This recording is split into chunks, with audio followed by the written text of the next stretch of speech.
I never imagined myself as that guy, the one who cheats. But here I am, telling you this, because my story isn't about lust. It's about love. Two very real, very deep loves that collided, broke, and reshaped my life. Her name was Ava, and we'd been together for almost 4 years. She knew me better than anyone. We had that steady kind of love, the kind that makes you feel safe. We had plans, a future. I knew her family. We had a drawer full of shared memories and routines.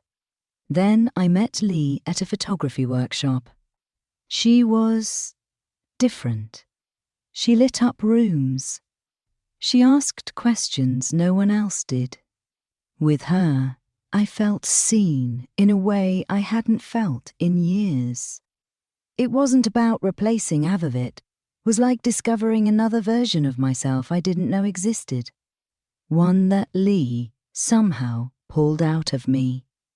At first, it was small. Coffee after the workshop. Long walks where we got too close. Then, one night, I didn't go home to Ava. I justified it. I love them both differently. I told myself I wasn't choosing one over the other. I was just being honest with my heart. But the truth is, I was lying to everyone, especially to myself. There were nights I'd be with Ava, phone flipped over, heart racing every time Leah texted. And with Leah, I'd fake work calls to avoid slipping into truths about Ava. I was living 2 lives, and every day the weight grew heavier. Then the mistake happened. I accidentally called Ava Lee one morning while handing her coffee. She didn't say anything at first, but I saw her stiffen. That evening, she asked me quietly, "Deadly calm, who is Leah?" I confessed. Everything. Every date, every lie. She didn't yell. She just walked away. That silence hurt more than any scream. Leah found out weeks later. She couldn't deal with being the other woman, even if she didn't know it at the time. She left too. I lost them both.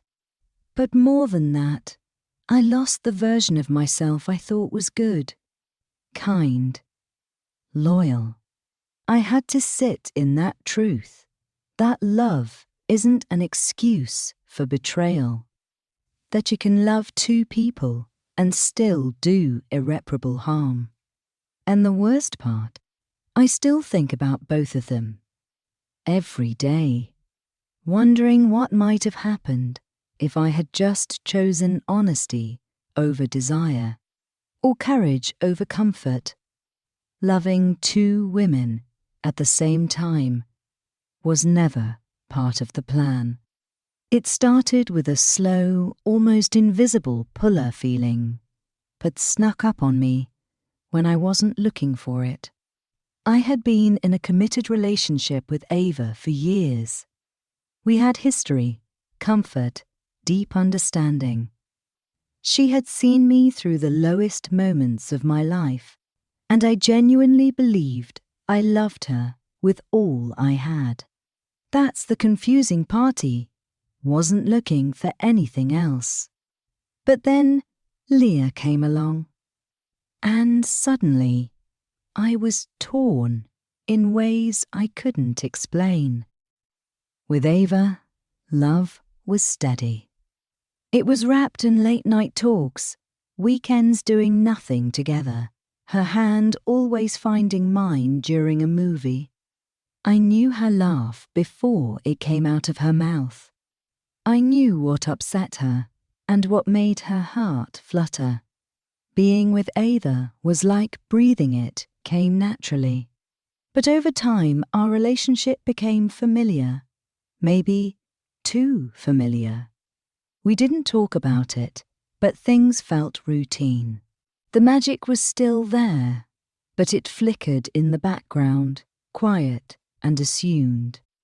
Lee, on the other hand, was a spark I didn't expect. We met through mutual friends, and our first real conversation was like a punch to the gut in the best way. She asked questions that caught me off guard, challenged my opinions, listened like every word I said mattered.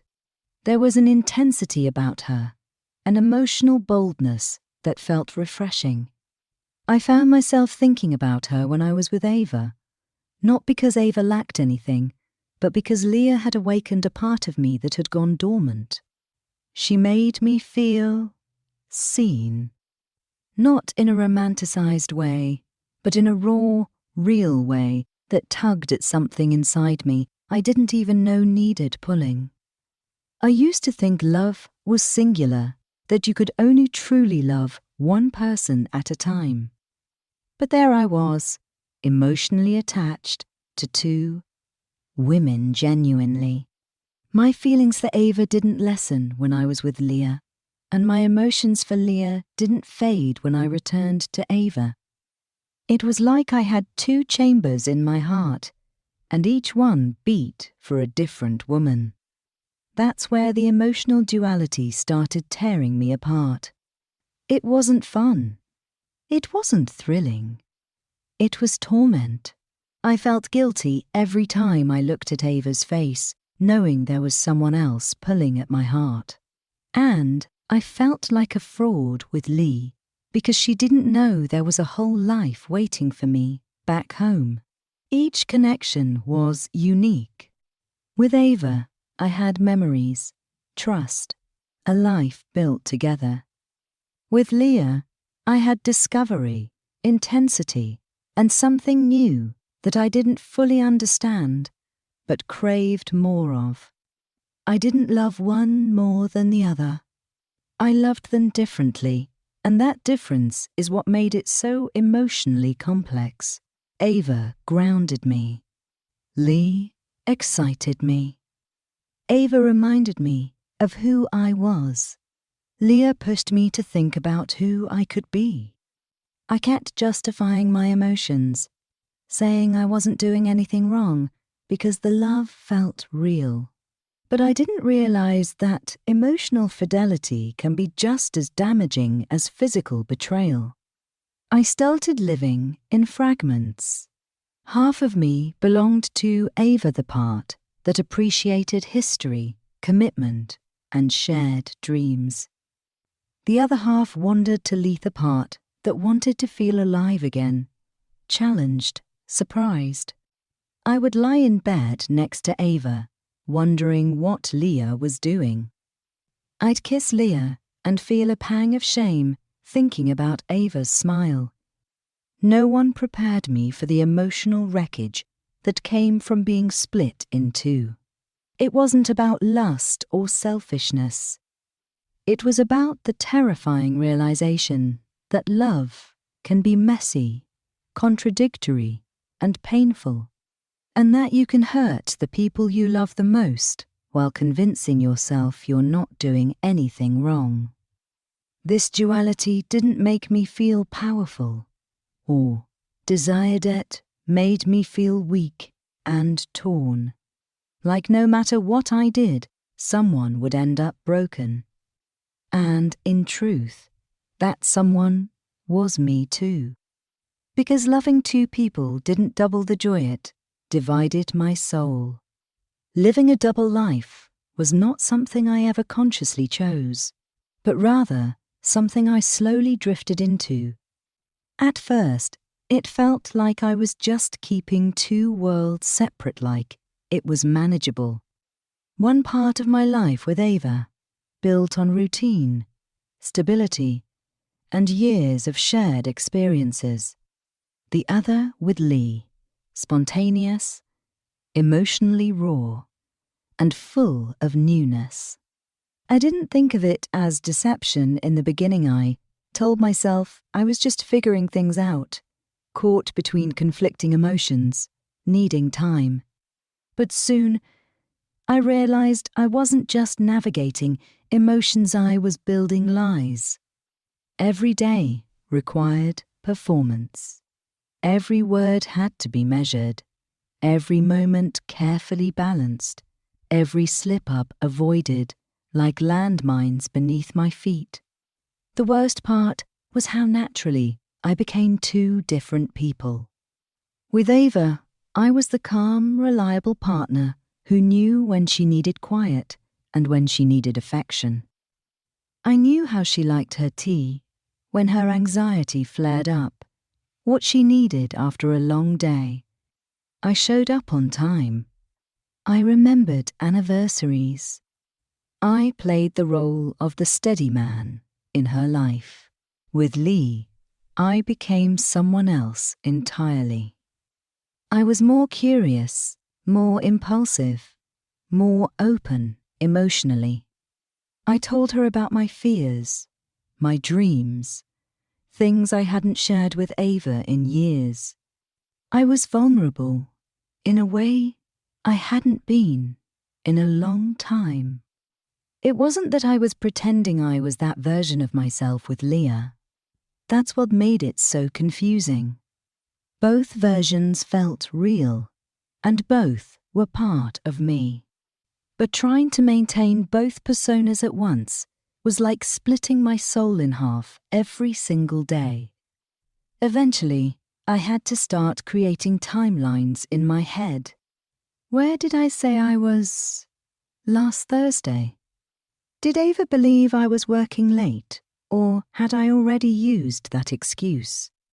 Did I post something on social media that Leah might see and start asking questions about?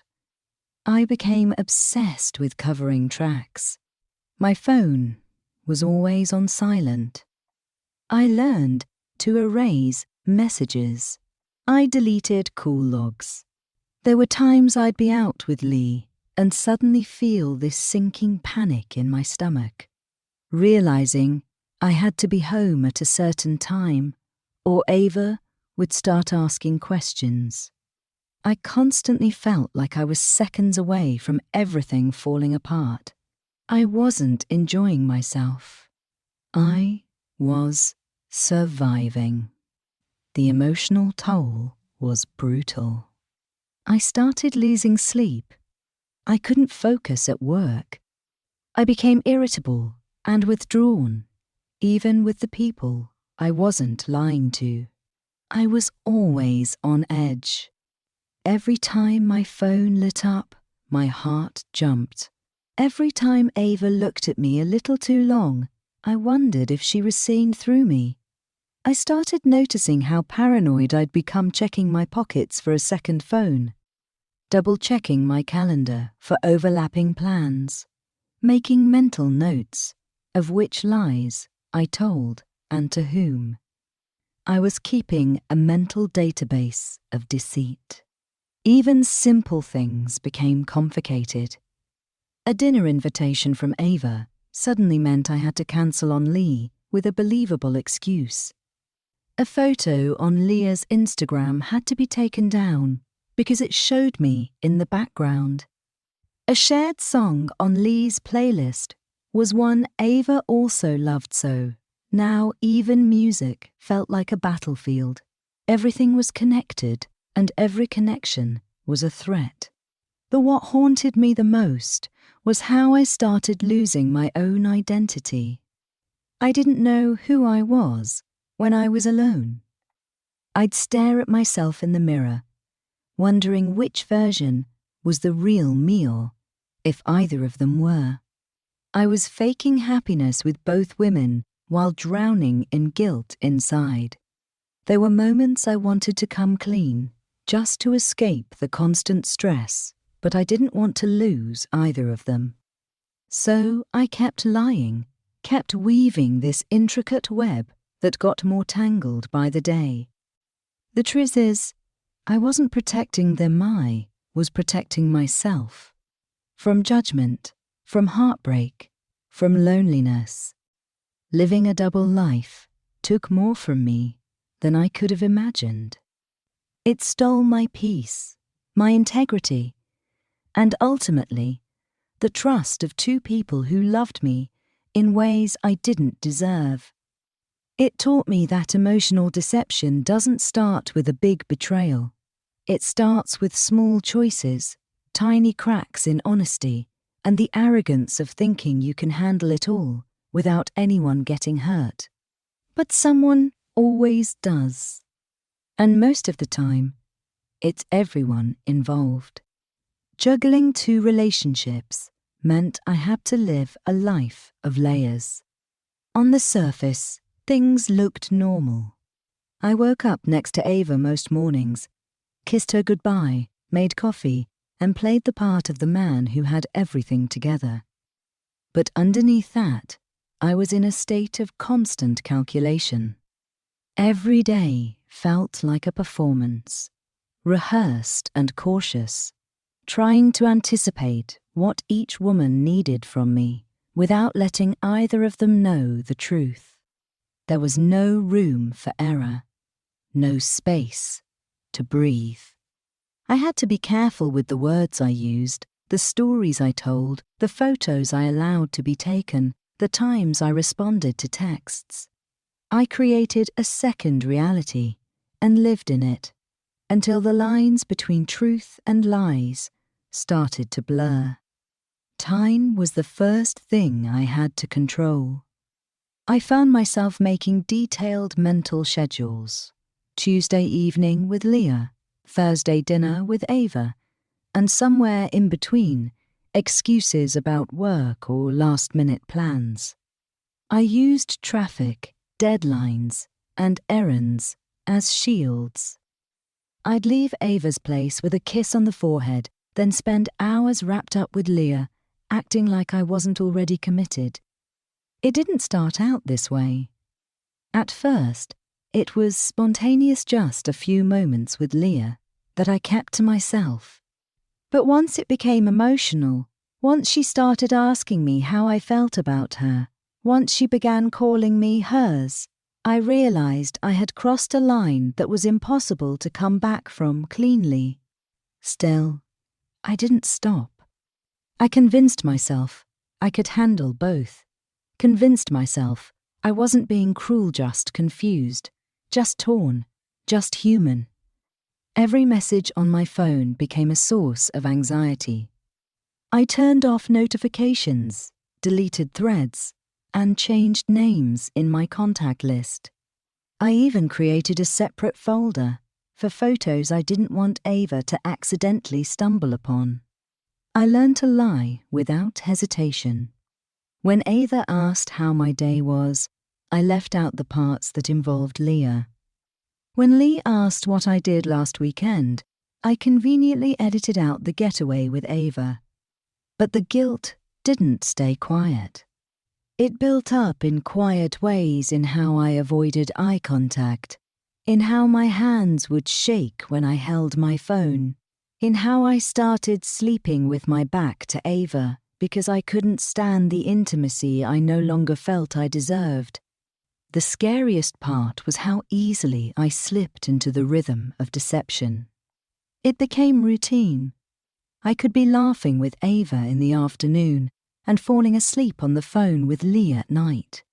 It wasn't a matter of choosing one over the other, was holding on to both, desperate not to lose the parts of myself that they each awakened. Ava reminded me of who I had always been: stable, grounded, dependable. Lee represented who I was, becoming emotional, reflective, alive. The emotional pull from both directions was relentless. I kept thinking I could make it work, that I just needed more time, that eventually the right choice would make itself clear. But the longer I lived that double life, the more parts of myself I had to silence to keep up the lie. There were close calls. Once, Ava found a receipt in my jacket from a restaurant I'd gone to with Leah. I lied and said it was lunch with co-workers. Another time, Leah saw a message from Ava pop up while I was showing her a video on my phone. I told her Ava was just a friend I had known for years, that she was going through something and I was helping her through it. Leah looked at me with this soft trust in her eyes, and I felt a sharp stab of guilt I'll never forget. But I didn't stop. I just got better at hiding. I started using separate email accounts. I bought 2 different colognes so they wouldn't recognize each other's scent on me. I cleaned my car obsessively, erasing traces of lipstick, stray hairs, receipts, or anything else that might betray me. As time passed, I realized that I was no longer just deceiving Demai, was deceiving myself. I told myself I was managing it all, when in reality, I was slowly unraveling. I stopped feeling like myself. I couldn't talk to anyone about it. I carried the weight of 2 lives on my shoulders, and every day it got heavier. I lost the joy of simply being present. Moments that should have felt meaningful were clouded by the fear of being found out. Love, once a source of warmth, became a source of fear. I wasn't building relationships. Anymore I was maintaining illusions. I wasn't loving either of them. Fully I was splitting myself in 2, and eventually there was almost nothing left.